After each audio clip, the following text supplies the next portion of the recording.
Welcome everyone. I'm Clark and I'm the producer of this channel. I'm from Lehi, Utah. I started Study My Gospel to provide another resource of online gospel learning. I partner with professional gospel instructors for our various series, including Come Follow Me, Gospel Topics, and more to come. If you like the content, please subscribe. Enjoy the video.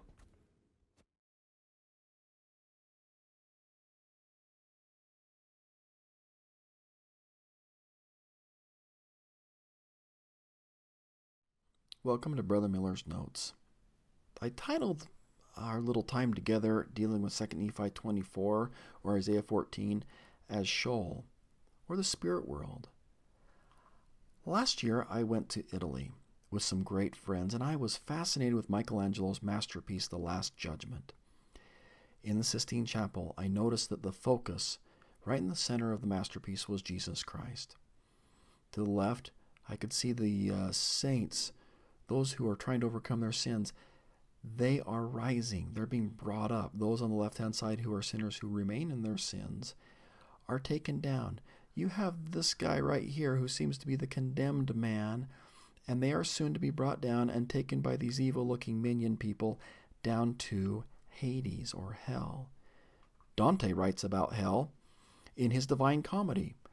Now, Inferno is the first part of that epic poem from the 14th century, and he defines some layers, some levels of hell, and consigns people into it. I have found that people have spoken a lot about hell. They've drawn a lot about. Went to the internet to get some pictures. And, well, this was one of my favorites because it looks like this is Sauron's little tower with a fish head in it. I don't know what that all means, but Isaiah does talk a little bit about hell in 2 Nephi 24.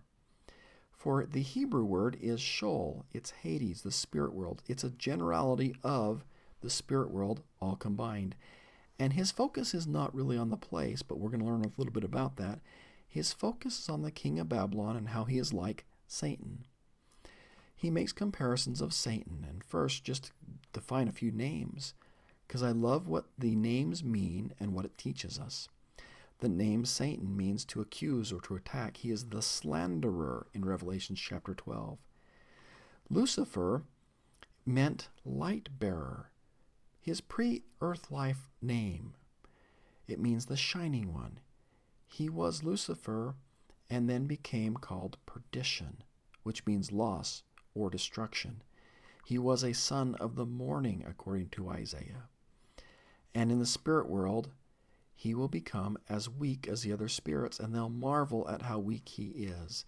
They will note that he is fallen from heaven. In the premortal life, Isaiah notes that thou hast said in thy heart, I will ascend into heaven. I will exalt my throne above the stars of God. I will sit upon the mount of the congregation. And in Babylonian God theology, the mount of the congregation was an assembly of gods. The more powerful gods, or the Babylonian gods, would sit on the north end. They're the prominent gods, the most powerful gods. And so Satan is saying, I will sit among the assembly of gods in the most prominent position in the north because I'm better than the rest of you. I will ascend above the heights of the clouds. I will be like the Most High, the most powerful God. He has an I problem. You'll notice that he only talks about himself. He is self-centered and self-focused. That is why his I problems really let us know how self-centered he is. When arriving in Sheol, he is not even noticed. He's relegated to the sides of the pit. He is what you would call a wallflower, not even really noticed. People don't seem to care too much about him. He is compared to a diseased and broken or an abominable branch, one that you would pile into a pile and burn as soon as you could. Isaiah teaches he never had a body, and he'll never have a burial place. And the host of heaven will lament and say, How have you fallen from heaven, Lucifer, the son of the morning? And in section 76, I note that the host of heaven wept at his falling, along with the third part of the host of heaven. Isaiah does teach a little bit about Sheol, and there is a Christian author, an Isaiah scholar, who makes 4 observations of what Isaiah teaches about the spirit world. 1, in the spirit world the dead are alive. It is a place where all of the dead live in the spirit world. There is a personal continuity of personal recognition. You recognize somebody who dies and is in the spirit world as themselves. It is also a place of weakness with loss, not enhancement of earthly powers. And the dead wait in Sheol for a fullness or a future enhancement that is brought about by the resurrection. The people also are noted by Isaiah of what they learn. Now the saints or the righteous one are compared to trees who are cut down by a feller or a wood chopper. And Isaiah teaches that the trees, the saints, may think the power of their destruction is in this feller, this wood chopper, or Satan, but it is not. They will consider or discern and understand who Satan really is, and will marvel, is this the man that made the earth to tremble, that did shake the kingdoms? The people will understand that Satan has little, see his worth as a carcass, a dead animal, or one who has been killed in warfare, or diseased, and a broken branch. But throughout the whole chapter, you see God in the background. You see God preparing to sweep the earth with the besom or broom of destruction. Now we may say that is at the second coming of Jesus Christ, and that is true. But I think there's also a second sweeping that's happening that's infusing righteousness into the earth.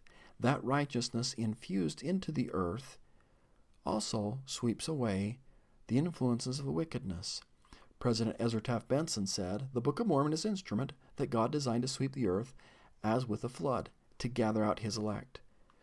Few on earth, either in or out of the church, have caught the vision of what the Book of Mormon is all about. Few are they among men who know the part it has played and will yet play in preparing the way for the coming of him of whom it is a witness. The Book of Mormon shall so affect men that the whole earth and all its peoples will have been influenced and governed by it. There is no greater issue ever to confront mankind in modern times than this. Is the Book of Mormon the mind and will and voice of God to all men? We testify that it is. God will not only sweep the earth of wickedness, and I think by the influence of the Book of Mormon, and ultimately at his second coming, but he makes the promise to Isaiah that he will break the Assyrian in my land, the land of Palestine or Israel. The Assyrians in 701 B.C., under Sennacherib's leadership, faced a revolt of Judah after the king Ahaz's death, when Hezekiah, supported by Egypt, refused to pay tribute to Assyria. He invaded Palestine and destroyed a number of cities, but at Jerusalem the Lord did tread him underfoot. The Lord caused that 185,000 of the Assyrian army died in one night, and then the king returned home, only to be killed there by his sons. It was interesting to note that the king is in one of his temples when the two sons came and killed him. And those in Babylon celebrated, essentially saying, well, you thought that you were better than everybody else's gods, but your God didn't protect you. And in what you thought you were being in a temple to your God where you thought you were being protected, we have the last laugh, you're killed. Back to where Isaiah is talking about, there is a promise that God has a purpose that is purposed. I'm going to pause there. I like the NIV translation of that. Plan determined. So in that translation, God has a plan determined upon the whole earth, or for the whole earth. And this is the hand that is stretched out upon all nations. There is a theme in Isaiah that there is always a hand stretched out to all nations. That hand has the power to save from death, from hell, from Sheol. God has a plan for you, and nothing can stop God's plan in your life.